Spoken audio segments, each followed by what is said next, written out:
J'arrive toujours pas à comprendre l'idée de rejoindre le Front Al-Nosra avec sa fille.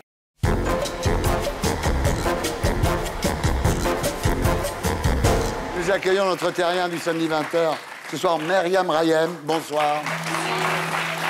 Alors, Myriam, en octobre dernier, votre fille de 18 mois était enlevée par son père pour l'accompagner chez les djihadistes d'Al-Qaïda en Syrie. Depuis, vous remuez ciel et terre pour l'arracher des mains des terroristes. Vous nous raconterez votre histoire à 20h.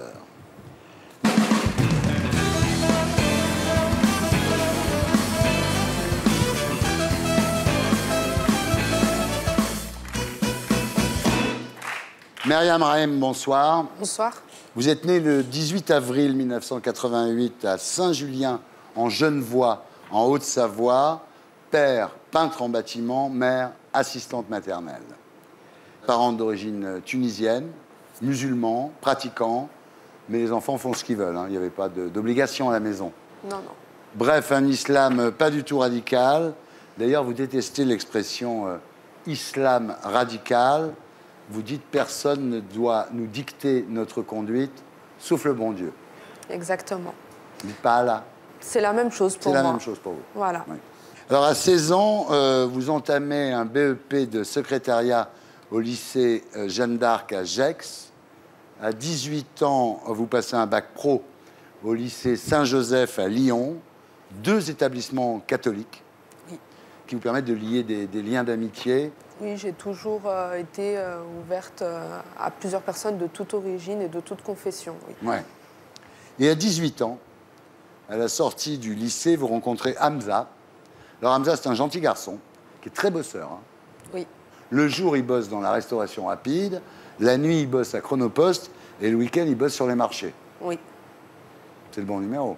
C'était un homme très généreux et de très bon cœur, oui.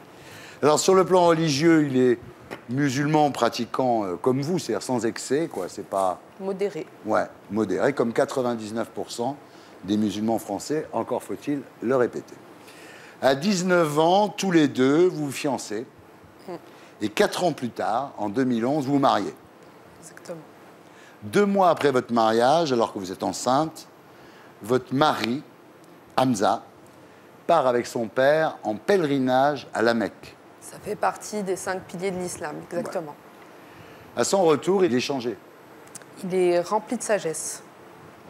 Hélas, son statut de Hajj, alors Hajj, c'est les gens qui ont fait le pèlerinage à la Mecque, attire vers lui des fondamentalistes, et parmi eux, les membres de Forsan Alizza, ce qui veut dire les cavaliers de la fierté, qui se définissent comme les soldats de la foi. Ils débattent ensemble de religion. Alors, ce qu'il faut dire quand même, c'est que le groupe Forsan Alizza a été interdit en 2012 par le ministère de l'Intérieur. Et lui, effectivement, Hamza, il est métamorphosé. Il passe son temps sur les forums religieux sur Internet. Il ne veut pas en parler avec vous. Exactement, c'est-à-dire il est de plus en plus isolé. Donc quand il est à la maison, c'est sur Internet. Et quand il sort, c'est pour débattre avec eux de ce qu'il a vu sur Internet. Et pourquoi il ne veut pas en parler avec vous? Parce qu'il savait que oui. j'étais contre. Alors, parallèlement et malheureusement, Hamza abandonne un à un ses emplois. Et surtout, il change de look. Il se laisse pousser la barbe, il porte un sarouel. Enfin, ce qui est très bizarre quand on sait ce qu'il était quelque temps auparavant. Oui, il monte cette coupure. Oui. Le 15 avril 2012, lorsque votre fille Assia vient au monde, l'attitude de Hamza, votre mari, prend une tournure inquiétante. Il ne veut pas que votre fille Assia ait des peluches. Parce que c'est représentatif d'humain. C'est-à-dire il y a des yeux, il y a un nez, il y a une bouche, enfin, tout ça. Il ne veut pas qu'elle écoute de la musique. Soi-disant interdit, soi-disant péché. Voilà. Et il ne veut pas qu'elle aille à l'école, surtout parce que c'est une école mixte. Et il vous dit que c'est interdit par le Coran, alors que ce n'est pas vrai. Non. La première chose que nous apprend le Coran, c'est l'instruction. Évidemment, il veut que vous portiez le voile. En fait, tout simplement, il voulait que je ressemble aux femmes des hommes qui côtoyaient. Ouais, ouais.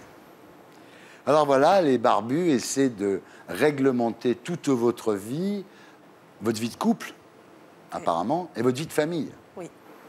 Par l'intermédiaire d'Hamza. C'est infernal. Oui, ça devient invivable. Ouais. L'isolement, en fait. Ouais. Et vous, vous refusez systématiquement ces injonctions? Je refuse qu'on m'impose quelque chose. Ouais. Voilà. Alors finalement, en juillet 2012, vous retournez chez vos parents Oui. avec votre bébé, Assia, sous le bras. Vous réorganisez rapidement votre vie. Vous trouvez un emploi. Vous êtes surveillante dans un collège. Et vous cherchez l'apaisement avec lui, puisque vous avez un enfant ensemble. Et ça se passe pas si mal, finalement. Il passe régulièrement à la maison. Il mange avec votre famille. De temps en temps, il prend Assia pour la journée. Oui, donc histoire d'avoir de l'intimité. Ouais. Moi qui ai connu l'amour d'un père, Ouais, je ne me permettrai pas Ouais. d'enlever cette relation entre père et fille. bien sûr. Il la ramène en fin de journée, en général, après avoir passé du temps avec elle. Oui, c'était rien d'inhabituel. Ouais. Ce statu quo va durer 1 an. Et le 14 octobre dernier, vous êtes au boulot, Hamza passe à l'improviste chez vos parents. Il leur explique qu'il souhaite aller faire des courses avec Assia.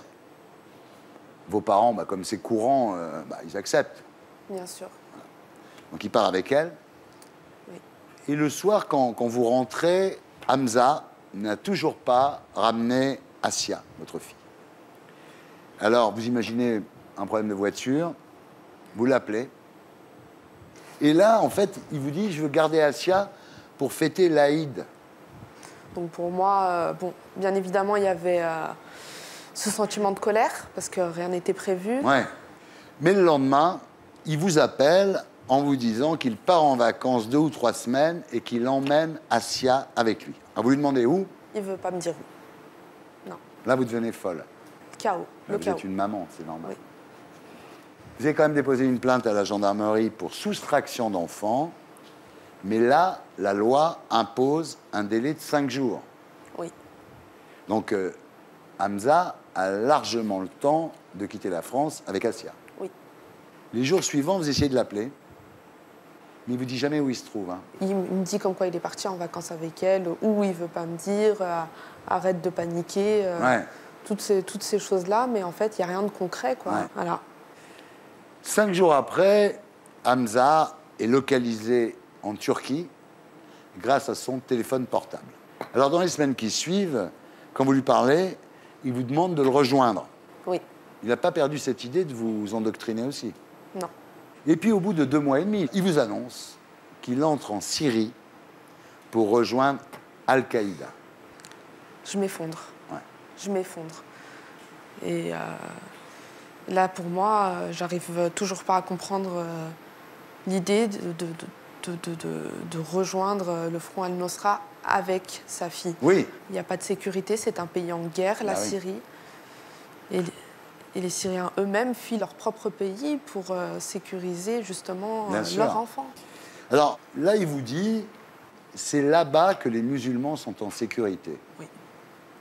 Alors un soir, à la mi-janvier, vous recevez un appel sur votre portable. L'indicatif, c'est 00963, qui est l'indicatif de la Syrie. C'est Hamza. Oui. Il accepte de vous passer votre fille, Assia. Et là, elle vous réclame. Lui, il me dit, t'inquiète pas, elle est en sécurité. Et on sent qu'Assia prend le téléphone et maman. Et ça, c'est horrible. C'est horrible. Alors, vous dites à Hamza, tu vas tuer notre fille. Et il vous répond, je préfère qu'elle meure en martyr ici, donc en Syrie, plutôt qu'elle vive en France. Ma fille, elle est née en France, elle est française. Pour moi, sa sécurité, c'est ici, nulle part ailleurs. Donc, quand on regarde les informations, ça fait très peur. Quand on regarde ses enfants, on ne sait pas, toutes les questions que je me pose au quotidien, c'est est-ce qu'elle mange? Ouais. Est-ce qu'elle boit? Est-ce que tout ce confort qu'elle avait, l'eau chaude, par exemple, le minimum vital, comme on dit? Et ces questions, on n'arrête pas de les ressasser dans sa tête et on ne vit pas tranquillement. Voilà. C'est terrible. C'est terrible.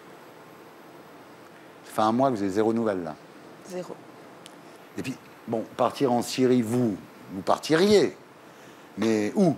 Voilà. Je vais pas mentir.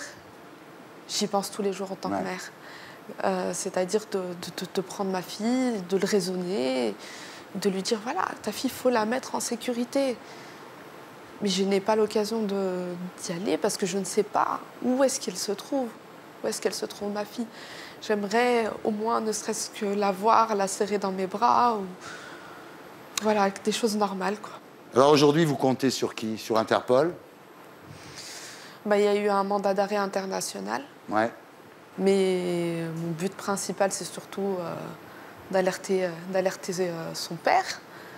Dire, il faut absolument Alors, que tu la mettes en sécurité. Écoutez, on ne sait jamais. Regardez la caméra.